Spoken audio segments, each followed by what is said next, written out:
मित्रों, हम लोग चाहे कितने भी पढ़ाई कर लें, चाहे हम BA MA PhD डिलीट कर लें, MD कर लें मेडिसिन में, आप MS कर लें, आप PhD कर लें, कुछ भी कर लें, पर सारा ज्ञान एक प्रकार एक तरफ, और दूसरा ज्ञान जो गुरु देता है वो एक तरफ। ये दोनों ज्ञान में बहुत अंतर है। गुरु जो है हमारे जीवन में जिस तरह से आता है, वो आकर के हमारे जीवन को एक नया रूप दे देता है, नया आकार देता है। नॉलेज कई प्रकार से आता है। नॉलेज बाय परसेप्शन, हम संवेदना से महसूस करके उस ज्ञान को लेते हैं। आँखों से लेते हैं, कलम से लेते हैं, कंप्यूटर से लेते हैं, लैपटॉप से लेते हैं। ये ज्ञान नॉलेज बाय परसेप्शन। दूसरा है नॉलेज बाय इंटेलेक्चुअल, जो हमारी एनालिसिस है, हमारी जो बौद्धिक विश्लेषण है उसके द्वारा जो लेते हैं, वो इंटेलेक्चुअल एनालिसिस के द्वारा।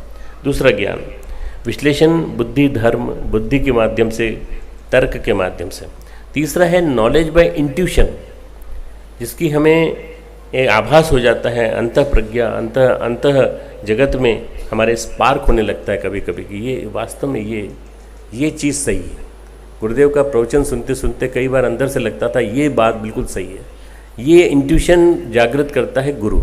नंबर 3, नंबर 1 मैंने बताया ज्ञान, knowledge by perception, knowledge by intellectual practice, intellectual analysis. पर तीसरा है नॉलेज बाय इंट्यूशन, अंतः प्रज्ञा, अंतः ज्ञान, स्पार्क इन अंतश्चेतना। अंतश्चेतना में स्पार्क, एक विस्फोट, एक चिंगारी फूट जाना। और चौथा है मित्रों जो गुरु देता है, नॉलेज बाय आइडेंटिटी। मैं कौन हूँ? मैं भगवान हूँ। तू कौन है? तू मेरा भक्त है। भक्त और भगवान का संबंध गुरु अनुभव कराता है, चौथा ज्ञान मिलता है। ये ज्ञान गुरुदेव ने लाखों करोड़ों व्यक्तियों को दिया, और वो लाखों करोड़ों व्यक्ति उनके दिल के हिस्से बन गए। उनके ज्ञान के प्राप्ति के मार्ग मिल गया, तो उनको न जाने क्या से क्या मिल गया। मतलब हम एकाकार हो जाते हैं गुरु के साथ, और बोध हमारा उनका जो है उनके साथ मिलकर एक हो जाता है। हमारे पास जो मस्तिष्क है, मेडिकल साइंस के हिसाब से कह रहा हूँ, 87% इसका ज्ञान हमें नहीं है, 13% का ज्ञान है। हमको जो पढ़ाया जाता है मेडिकल साइंस में, ये बताया जाता है 13% का ज्ञान हमें है।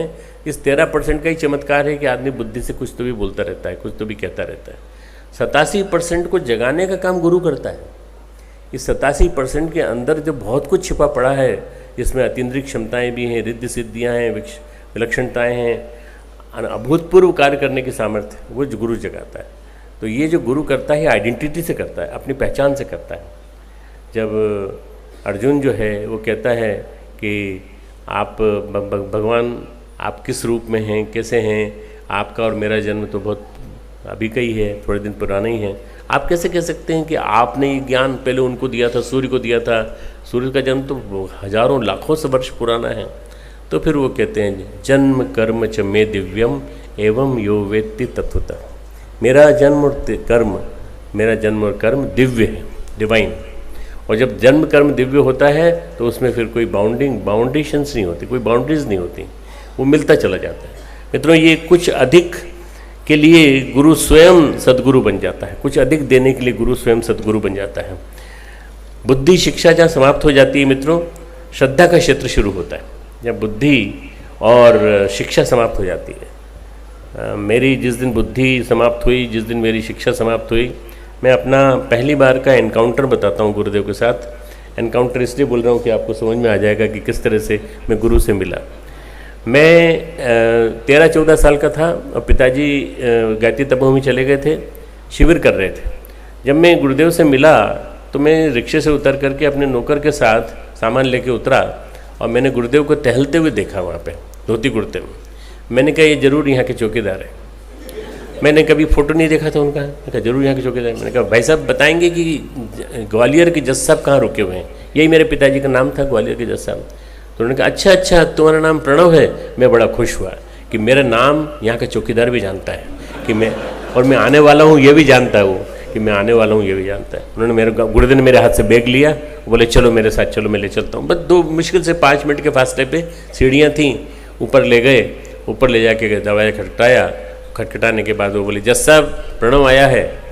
बस वो दरवाज़ा खुला और पिताजी ने जैसे ही देखा तो मेरे को पूरी तरह से डांट लगाई, दृष्टि उनकी बहुत वैसी थी।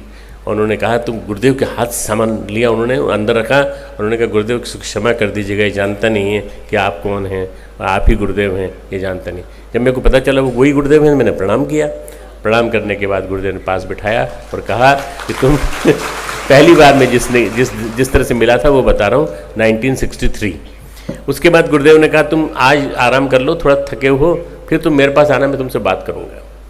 मित्रों, मैं गया तो मेरे को 3 घंटे बिठा करके उन्होंने, मैं 13 साल का था, केवल 13 साल का, 8वीं में पढ़ रहा था। उन्होंने बैठ करके मुझे बहुत सारी चीज़ें बताई। मुझे उन्होंने फिजिक्स समझाई, मुझे उन्होंने केमिस्ट्री समझाई, मुझे उन्होंने बौद्धिकता समझाई, मुझे उन्होंने शिक्षा समझाई, मुझे उन्होंने बुद्धि समझाई। और उसके बाद कहा तुमको इसके आगे की सीढ़ियाँ पार करना है और उसके लिए तुमको मेरे पास आना पड़ेगा। कब आऊँगा? बोले मैं बताऊँगा, समय समय पर बताऊँगा। मित्रों, उसके बाद हम दोनों के बीच में, जैसे कहते हैं ना, पहली नज़र में प्यार हो गया, ऐसे मेरा पहली नज़र में उनसे प्यार हो गया।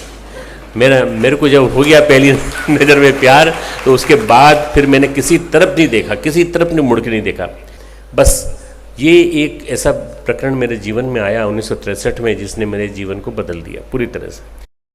हमारे YouTube चैनल शांति कुंज वीडियो गायत्री परिवार को सब्सक्राइब करें एवं बेल आइकन जरूर दबाएं ताकि गायत्री परिवार की विभिन्न गतिविधियों की जानकारी आपको मिलती रहे।